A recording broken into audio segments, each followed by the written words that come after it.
Hello again, I'm Sean. Thomas. Sammy. And together we are Sparkcast. Sparkcast. Someone was half a second off. Let's do that again.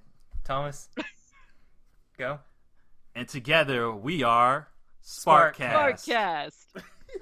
Sammy, We did it. no. What? That totally synced up on my side. We'll see. I can always drag Yeah, your you could- response yeah, you could over always move it half up. a second, and it'll look like we never screwed up. All right, sorry that there's lag. Alright, so in this episode, we're looking at episode 6 from the television series Divide and Conquer.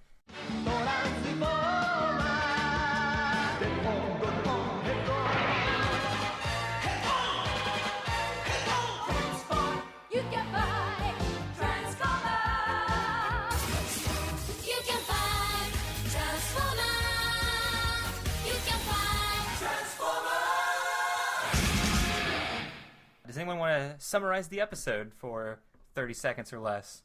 Thomas. Okay.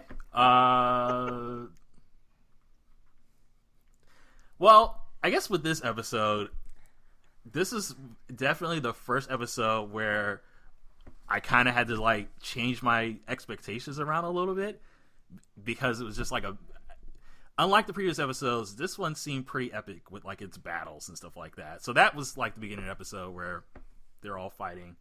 And then there's another scene where they're all fighting. Starscream again is just fighting in another crazy scenario with everything coming down in the rain and the lightning flashing and stuff like that. It was I was really impressed with the animation in this particular episode. But that's not a summary. Sammy, do you want to summarize the plot of what happened? All right. So, this episode, Optimus gets into a little scuff with the Seekers, and he actually gets really hurt, and everybody's like, "Oh my God, he's gonna die!" But of course, it's only episode 6; he can't die yet.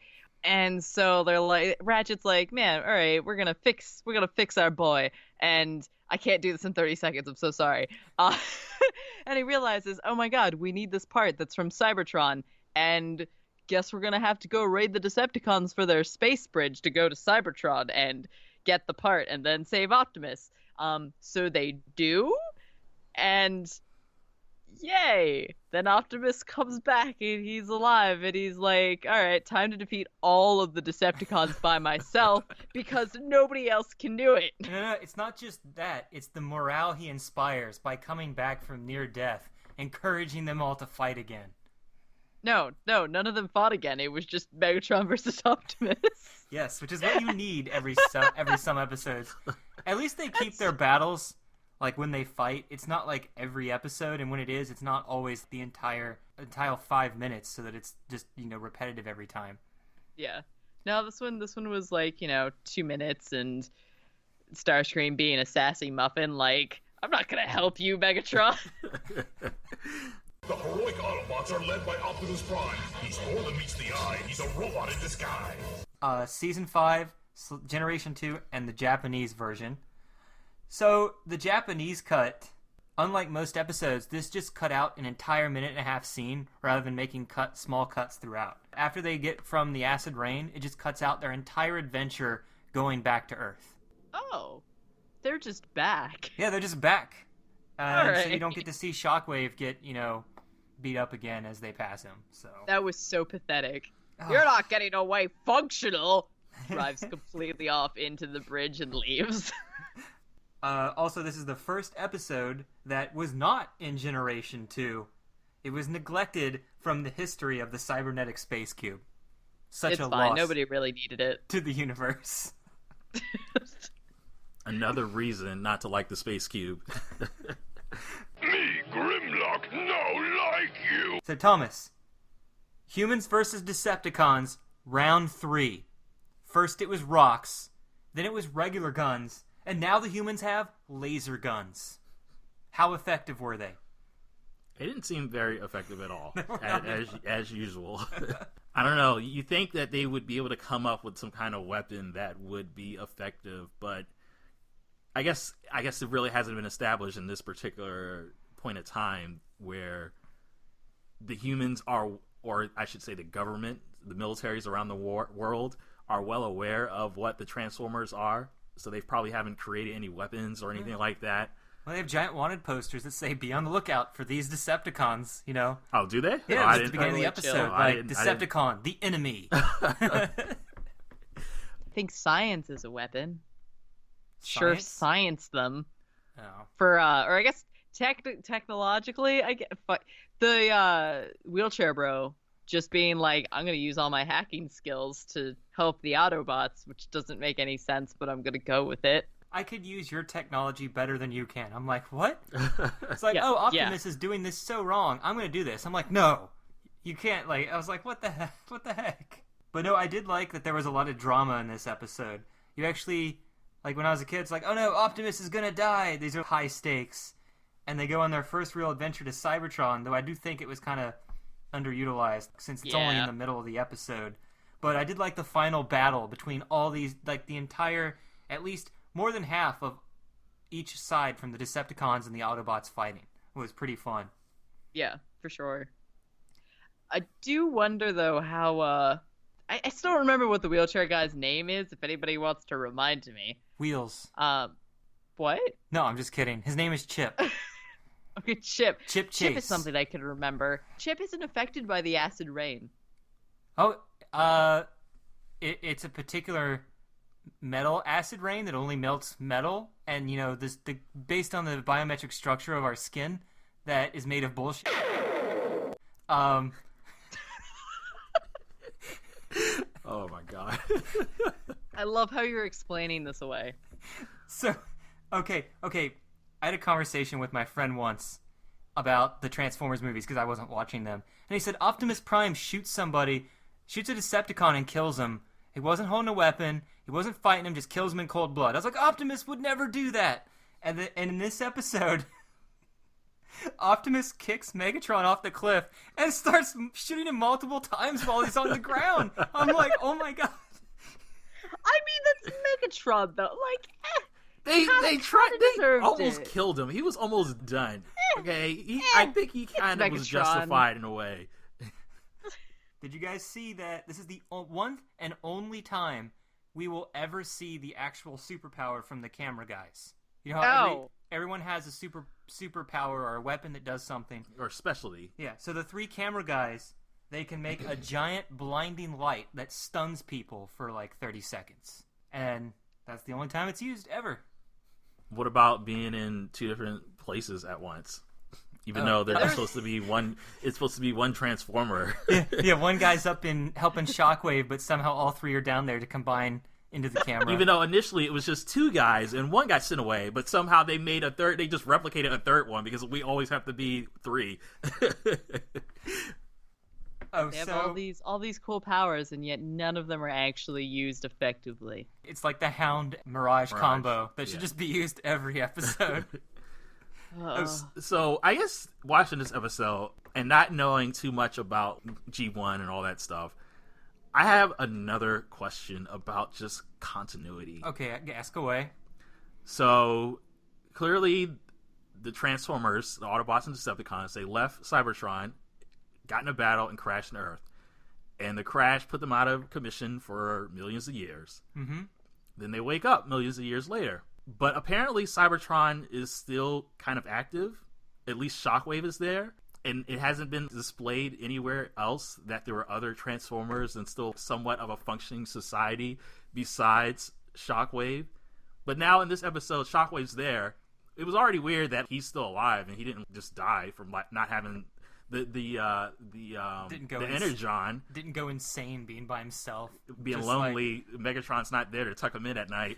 There's a whole prequel episode where it follows him on his daily duties as he talks to himself. That contemplates suicide. But yeah, when they were on Cybertron, he's calling in like reinforcements to go after the Autobots and stuff. Oh yeah, the other Seeker, the second series of Seekers are on Cybertron. Yeah, we need to sell more toys. So this has been millions of years where they've been without Energon. Like, how's that even possible? Well, I think it's... Are they I don't think that they're... Were they just really just trying to plan extremely far ahead? They just know in like, well, in 100 million years, we're really going to need this Energon, so let's deal with this now. Go ahead, Sam. I mean, I don't think they're completely out of energon on Cybertron. It's just I think they're really low, and I think the population is also teetered off. It's not completely deserted, but there are a few bots hanging around. Other episodes will fill in those blanks as we go on. So did basically Shockwave just solve the problem all those millions of years by just doing it the same way Thanos would? It was like, well, all of us aren't going to survive with just a little bit of energon, but like if we get rid of half of us, we'll survive long enough to hear from Megatron again. Yeah, like that's fine. Yeah, pretty much, essentially. He Thanos'd it. Shockwave's character is, like, in some of the other continuities, he's always been the same. Like, in the original Dreamwave comics, I remember he put himself to sleep to conserve Energon because he was the only one left on the planet, I think. That would make sense. And then IDW, I remember he was so worried about them running out of Energon, he actually put Energon seeds or something on 12 different planets so that a million years later they would have enough Energon to just, take from these planets, regardless if they would later have life or not. Yup. And then that caused a whole ton of problems. Caused Optimus and Megatron to defeat Shockwave with the power of friendship. Yep. Ultimate betrayal. Megatron turned on him. Shockwave had it coming. In the IDW comics, anyways. I wonder if they'll ever somehow bring him back in the comics. I don't know. I mean, they probably will. Well, no, we don't know anymore because they're rebooting everything. What? Yep. After this year, they're rebooting everything. But the whole point, no one's going to want to read The War again. That shit is old now. No one wants to keep reading the same thing over and over again. Agreed, but I don't know what they're going to be doing for their next series, but Lost Light and whatever their sister comic is now, because it's Lost Light, Transformers, Optimus Prime ? And then their third one, which is something, and now I'm forgetting what it's called. But anyways, all of those are ending at the end of this year, and there's been no news of what's going to be out. I'll have to catch up then, because the last thing I read was Combiner Wars, and I need to read from there up to the end then. Oof. Yeah, you got a lot. So, quick question. In this episode, we learned that the laser core is essential to all Cybertronian life. I feel like, well, as you know, Thomas, I feel like this would eventually be called the Spark in Beast Wars. I don't know. I always thought it was just the Spark. No, the Spark was an invention of Beast Wars. Oh, it was? Yes. Oh. It was later retconned to say that everyone had a Spark. So when they're in the arc back in the past, they actually, Predacon Megatron fuses with old Megatron's Spark, which they never had in the original series. It's just retconned that everyone's got a Spark/soul. And then, of course, there's a cos-matron that they have. And I feel like this is like a heart of a Cybertron, since they said Optimus is leaking energy without it. So I would assume they can't give him new energy because he can't absorb or regulate it the way a heart does in the body. At least that was my interpretation of it.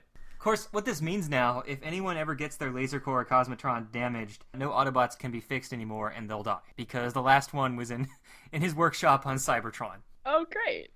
But luckily that'll never happen in a kid's show. So, what about a kid's movie? Okay, I thought there was only one annoying Transformer. I forgot there were two. In this episode. No, and throughout the series. There is an Autobot called Huffer. And my god, this guy's like, he's doomed, I feel it. And then he's like, I knew it was hopeless. I'm like, oh, F you, Huffer. You're like, who are you? Even Ironhide covered his mouth to shut him up. Did you guys see that scene? Yes. I mean, he deserved it too. Like, what I the thought this hell? guy was hilarious. Oh, I hated him. No, he's garbage. He needs to stay in the corner. It's funny though, because it's not just like, here's just a random guy just reacting for one scene. They brought him back to do the exact same thing. Like, this is his character we're establishing right here. So here's the thing, because there's one thing that works and one thing that doesn't. And the thing I didn't like about this episode is Spike in this one, I don't know why he's here, because this is Chip's story. And so they try to cram in this thing where he feels powerless. First of all, his father says, sometimes, kid, nothing you do makes a difference. I'm like, wow. Yeah, what? Did you? This was a dark episode. It wasn't just the scenery and stuff, like, or Optimus just being near death. There was a lot of just dark stuff in here that I didn't expect at all from just watching the previous episode. Did you hear that, Sammy? Yeah, no, when that happened, I was like, what is happening? So the theme is defy your parents. Spike's like, I'm gonna fight, and he somehow inspires, Huffer to fight. Giant robots. It's trying to imply that he inspires all the Autobots, but I feel like it's just idiot Huffer that gets inspired not to be a downer all the time. Because I don't see how Spike, there was no way like it was written well enough to show that he was inspiring the other Autobots. I just don't think Spike's character is even earned here. Yeah, no, that scene just kind of happened. Just one more quick thing to add on to just like the dark nature of this episode.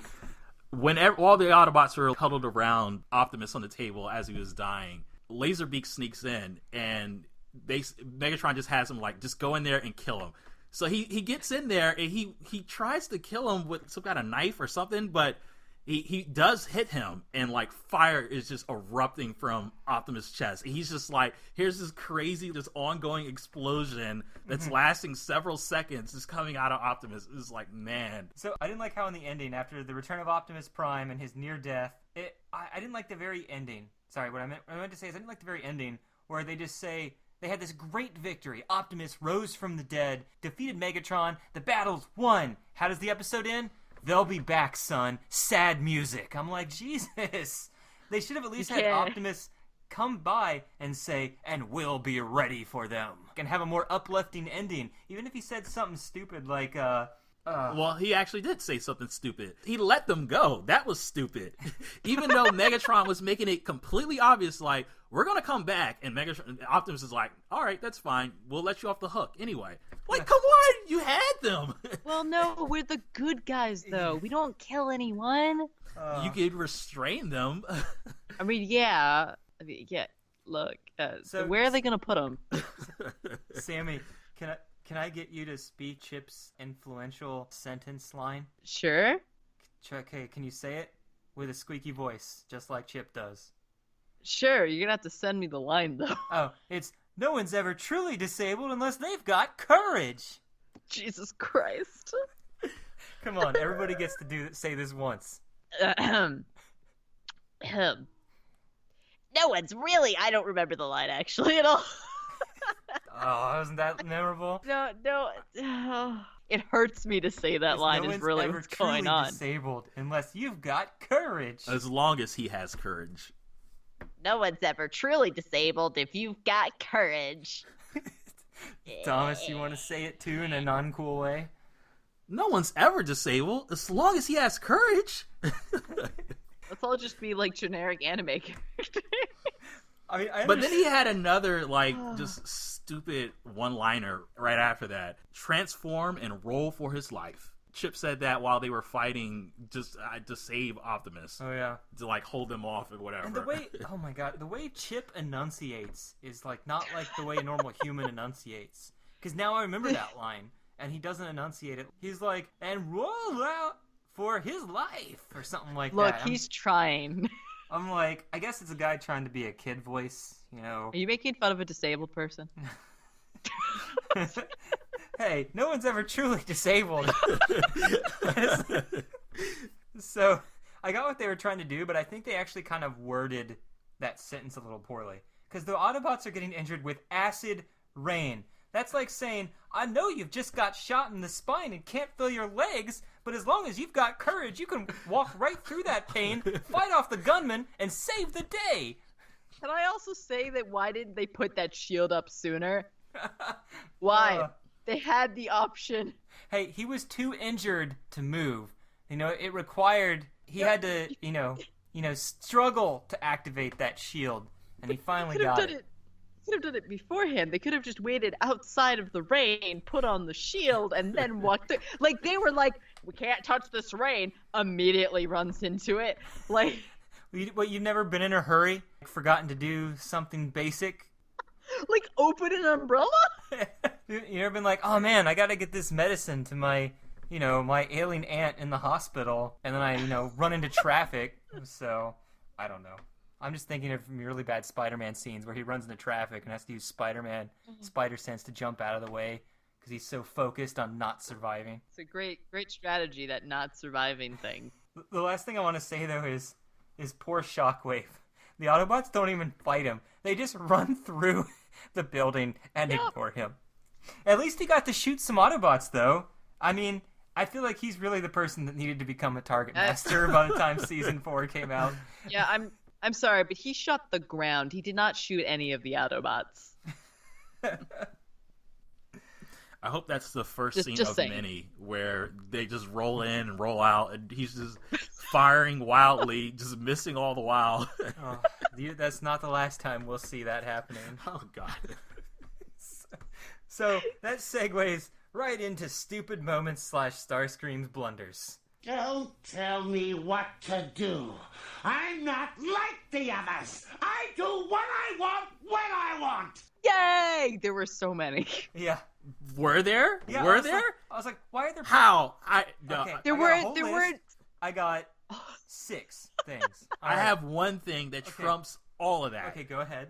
Optimus almost died. That was him. That was his doing. What did Megatron have like fire 3. come out of his chest? That was a stupid moment? No, that was a moment that he isn't stupid. I'm arguing that he No. didn't do anything stupid this episode. Not- That we need to give him his due. He almost won the battle right then and there. So, I only have one thing Could about have. Starscream. He actually almost won the battle twice. So, okay, I had one thing about Starscream. He doesn't recognize Chip from all the prior episodes where, he held him in his hand.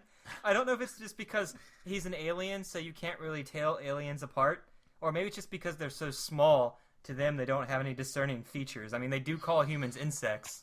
Yeah, So. I mean, probably. They're little flesh creatures. That human with the wheels, he doesn't stand out at all. He doesn't see a disabled person. I'm just imagining... Okay, here's the other thing I think is hilarious. I'm imagining, like, the government of the United States coming together and making a new federal regulation that says every business must have a Decepticon sign on it that says this is an enemy on every federal and state building. Like every business in the U.S. also has to have it, so when giant robots show up, which ones are the bad guys and which ones are the good guys. I mean, that's probably what they'd have to do.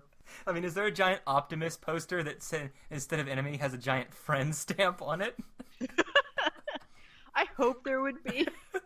I want to make that now. It just says no rocks under his poster. All right, what other stupid moments did you make up? Going back to energy, so in that storybook we read where the whole world was like wiped out in the Middle East, I think the Autobots took all that oil from the liquefied Rocky Mountains, and that's why they never need Energon the rest of the seasons. Continuity. So What? they're just pretending to be good guys? Is that why Optimus let Megatron go at the end? Is like, we're probably going to need more Energon. Do one of your little weird schemes, take the blame, and we'll just clean up everything afterwards. We'll just take all this evidence we'll and get just the use scraps it for like little ourselves. pigeons. Yeah. You know what? I'm down with that. That makes sense to me, yeah. I like how upon the You thing I thought can't was exactly like put it back. I hated it. I didn't like how Wheeljack goes to see Optimus Prime dying. He just goes, "Wow, what happened?" I'm like, thanks for that voice of empathy and concern. Did any of you guys have any other stupid moments that stood out? Everything's about Starscream. I'm so sorry. There is a point in the beginning where like Star is behind the humans, and it cuts away from Star. You're supposed to hear Starscream's voice, but it's definitely Thundercracker. Oh yeah. So I'm like, that's you guys had a little problem there. There was another part where he's having the conversation with Megatron on the screen again in the beginning, and he's like, "Ah, yes, I have done all of these things, Megatron." Like, just like ask in his everything. He's just like, "Oh my God, please praise me, please praise me." And then at the end, he's like, "Aren't you going to give me some kind of praise?" And I'm like, "You." Okay. Is that what he actually said? I forgot. I don't like. It was something towards that. He was just like, "Aren't you gonna thank me or whatever?" And I'm like, "What? Now you're being blunt about this." Megatron was like actually like mocking him in that too. Yeah. Because like Starscream was calling in. He was mission leader to Decepticon headquarters, and then like Megatron comes in. He's like, "Report, mission leader Starscream." Yeah, like, ugh, I have to call you a mission leader. There's also another part where Starscream gets frozen in ice, and then the next moment he's not in ice in the base. and everybody flew off without him. Was this another episode? Was this one? No, it was this one. When was Like the- when they were after it was after the Flash, and then where Megatron was like, "Let them win," and so they're like, "All right, I guess we're gonna let the Autobots win." And so, not Mirage, Jesus Christ, the camera dude is attacked, and then somebody fires an ice beam at Star, and he's just an ice block. And then the rest of the Decepticons are like, "Oh well, bye." They fly off, and he's just there.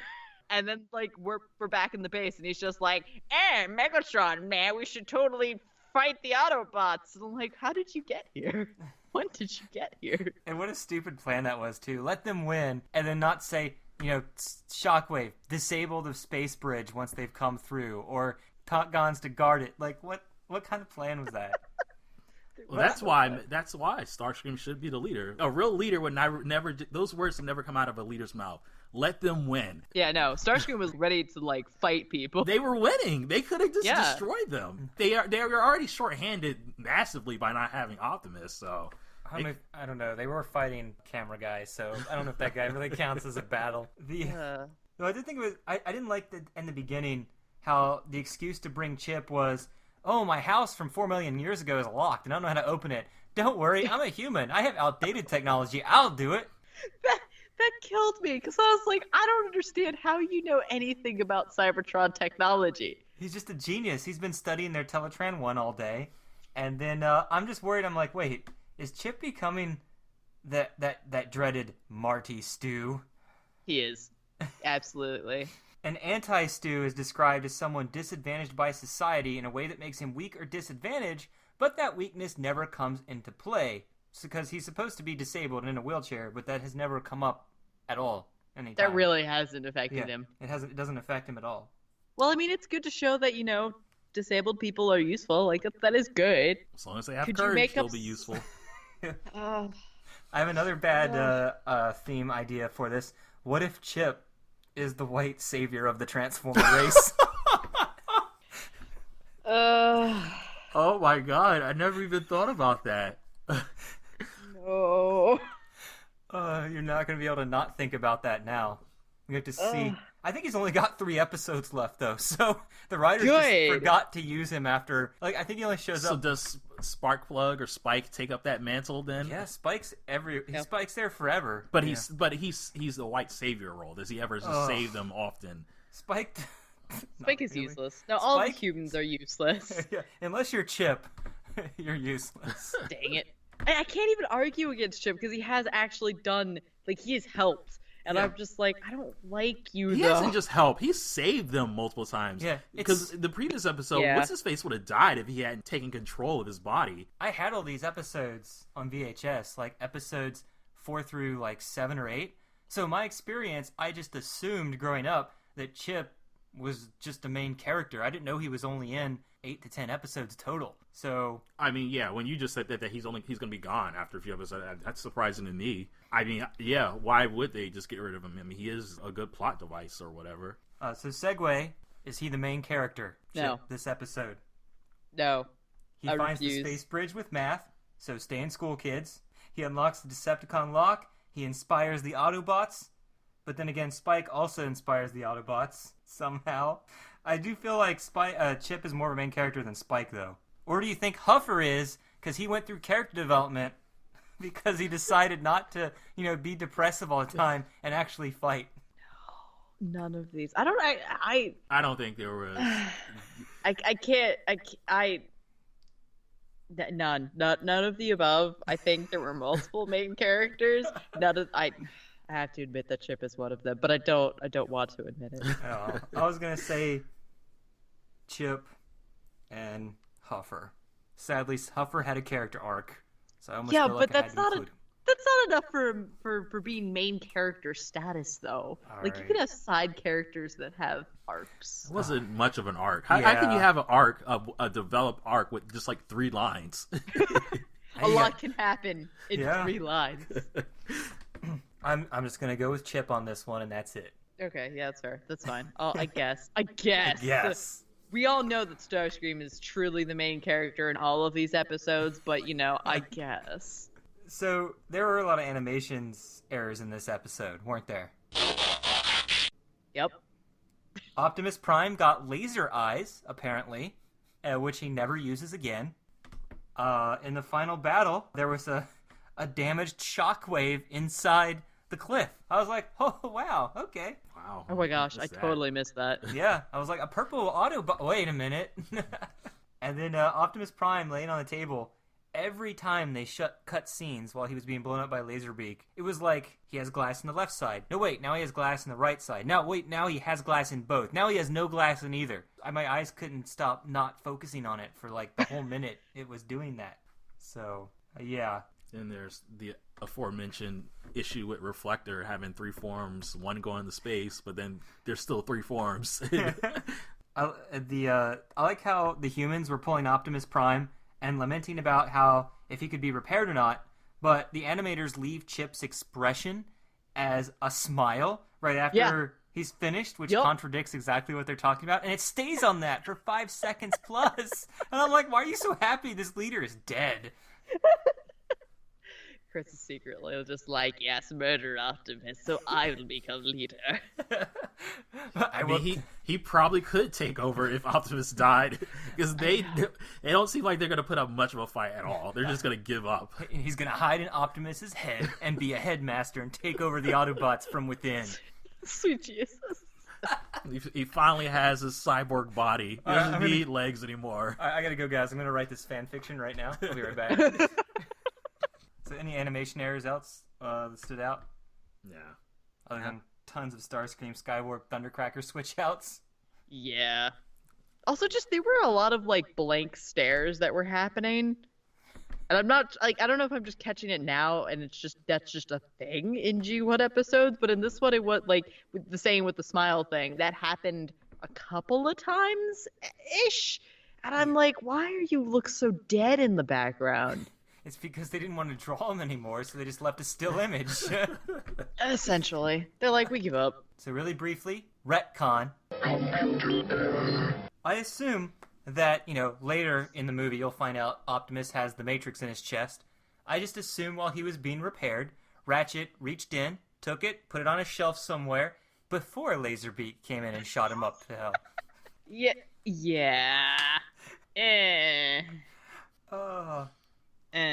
There was a line that I didn't understand. The Transformers apparently have built-in repair units. Yeah. I guess it only works on minor damage though. I guess. Because you never hear it again. There are a lot of things that we just never hear about again. Well, I guess that didn't surprise me too much, just having watched Beast Wars, where that is a common thing that happens in like almost all the episodes. Oh. But yeah, they too, it really only works minor damage, because then they have to get on that stasis chamber or whatever. Yeah. So I got a retcon for you guys. So you know how in Beast Wars they call everything a spark? I assume that the Autobots, Decepticons, language changes throughout time just the way the English language does. So I just assume that Laser Corps naturally just became Spark over a few million years. I'm down with that. I'd agree. I feel like that's the easiest, way to fix a continuity error like that. Just something natural. Yeah. No, I mean, that sounds totally normal. I should just make a book called How to Fit Everything in One Universe. Good luck. Good luck. How are you going to get Cybertron and Cybertron to merge? I won't. I'll just be like, this is a side story that doesn't exist. Megatron's energy. All we see him do at the beginning is hook up a generator to a cube, but you don't know what's powering the generator. You never see an exterior shot, so you don't actually know what type of energy they're converting into energon. Dark matter. So real briefly, Magic. He said, Sorry, what'd you say? Go ahead. Go ahead. Okay. So briefly, there's deleted audio for this episode. They must be terminated. There was only one thing that I thought was worth listening to. Come on, you two, say cheese, and say it fast. This is bear country. Hey, we didn't bring a camera. No, you didn't, human. I'd have preferred bears. This is the spot. Reflector calling headquarters. Bring in the hardware. Wow. I You know am that- so confused. You know the scene where they're carrying the Energon cubes to the space bridge? Yeah. It's- I'm also. The whole setup for that scene just seemed completely odd. But then you add on top of the way it was voiced on top of that, the human who was saying he'd rather it be bears and stuff. Just that delivery. Yeah, and he's not scared of the 3 giant robots. Was this supposed to be?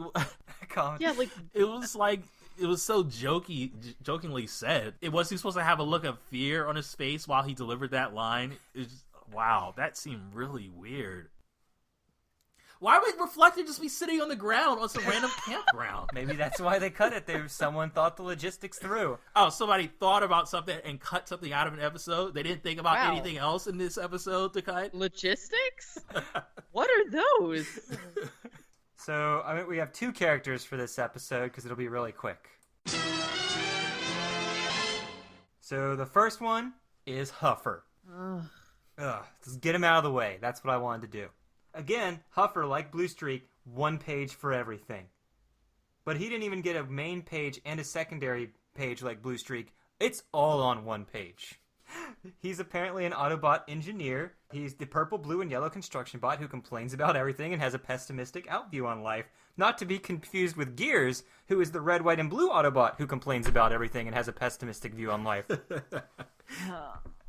I don't know why my hatred is only for Gears, when now that I remember Huffer exists too. Don't forget about Cliff Jumper. No, Dang Cliff it. Jumper's fine. Is he? Even after this character arc that he has in this episode, he just goes back to complaining again so that he could match his character bio. Thomas, you want to read the quote and description for Huffer? Huffer's quote, "Molecular structure is the key to success." Okay. That's a sentence. Just description. In his description, Huffer is cynical, hard-boiled, and pessimistic. He looks at the world through sludge-colored windshields, will complain it can't be built, then builds it anyway. Not too sociable, but absolutely reliable. Arm sensors can test materials for strength, heat, resistance, elasticity, etc. Extremely strong. Superior mathematical and geometrical abilities. Often unhappy and homesick for Cybertron. I'm sorry. When does he use any of these abilities? Never. Oh, It's not everything is always incorporated from the bios, because sometimes there were just too many characters to cram into an episode to remember that all. I just feel like there would have been, I don't know, something, one of them, other than the pessimism. Yeah, nope, that's it. No, I don't think any of those would have helped Let's Optimus dying on the table, and we have this technical genius that could help repair him instead of just the medical doctor, robot doctor, just doing stuff by himself. I don't need any help, it's fine. Let's talk about his fate after the movie so we can never talk about him again. Yep. Wait, I still function. So his body was shown during the movie's battle, but we never see him after that again. But his corpse is actually labeled on one of the starships in one of the Oh my morgues in God. season 3. But of course that ship later explodes, taking all the Autobot corpses with it, with no chance of Huffer coming back from the dead like Optimus would. Except how... It's a convenient way to get rid of that junk. Like, what use did it have for Well, it? no, wait. The whole ship comes back with Optimus somehow. So, I don't know. Oh, his Japanese name is Drag, because that's what he is to the entire Autobot team. A drag. Oh, Aw, this poor bot. So, Sammy, do you want to read the quote and description for Ironhide, our second Yeah. Spotlight character, who is the red RV Autobot, who's the oldest Cybertron warrior on the team. Yeah. Ironhide's quote, "High-tech circuitry is no replacement for guts." His description, "Go chew on a microchip," is Ironhide's slogan. Prefers action to words. Oldest, toughest, most battle-tested Autobot. Bodyguard to Optimus Prime. In charge of guarding anything of importance. Gruff, but kind. Trithelium steel skin makes him nearly invulnerable to attack. Are we sure about that? Is the guy that tripped and hit his knee and leaked oil everywhere in the first episode?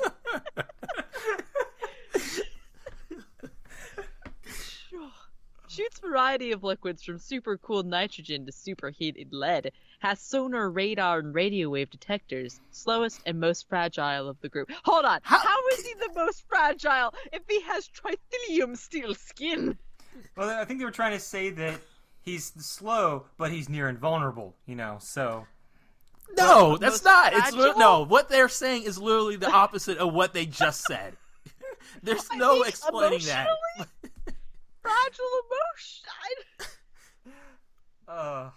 And also bodyguard to Optimus Prime. I've never seen that come up ever. I feel like, aren't we all the bodyguard to Optimus Prime? I don't know. Maybe they mean like second in command kind of thing. Yeah, in the show he is the second in command. Yeah, that's how I don't think we ever see him actually lead if Optimus is gone, for like the day or whatever. So this just blew my mind when I read his character spotlight, because then I remembered the episode. He shoots super cooled nitrogen, according to his description, right? In the episode that we just watched, he grabs super cooled nitrogen from the wall in Shockwave's lab, blows up the wall, and escapes, which he didn't need to do because that was his power.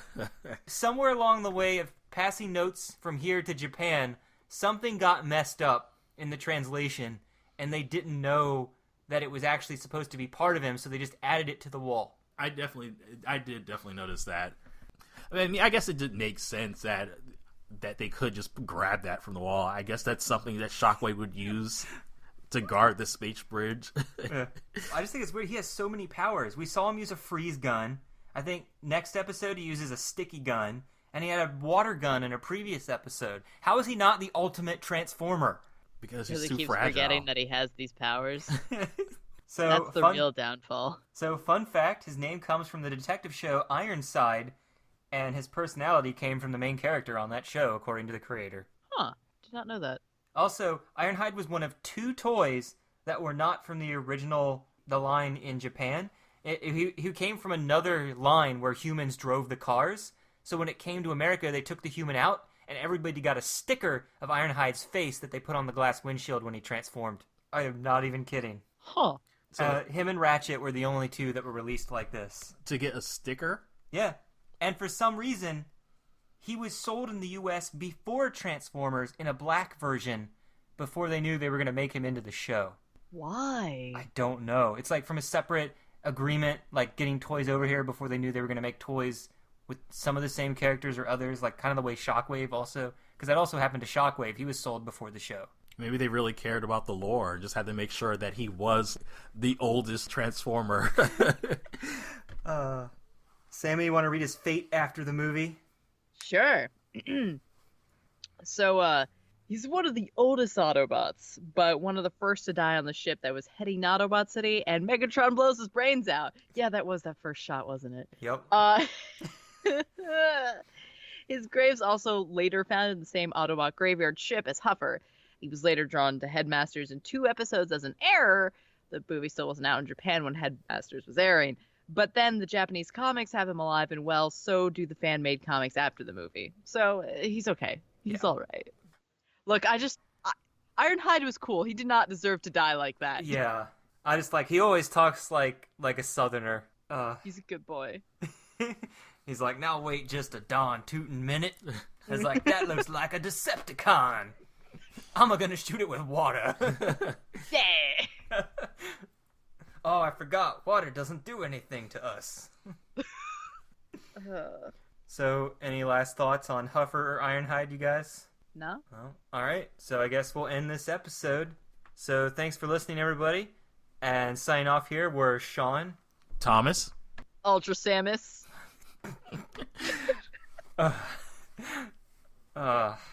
She's evolved. If you were... She's upgraded her laser core to a spark. If you were Samus last time, you're now Ultra Samus, right? Yeah, I was trying to do Ultra Magnus, and I guess that would have been Ultra Samagus, but there, Ultra... I tried. Alright, goodbye, everyone. Good night. Thanks for YouTube user Transformers at the Moon for hosting every deleted audio segment from every episode of the Transformers. Thanks to tfwiki.net for information used in our Character Spotlight feature.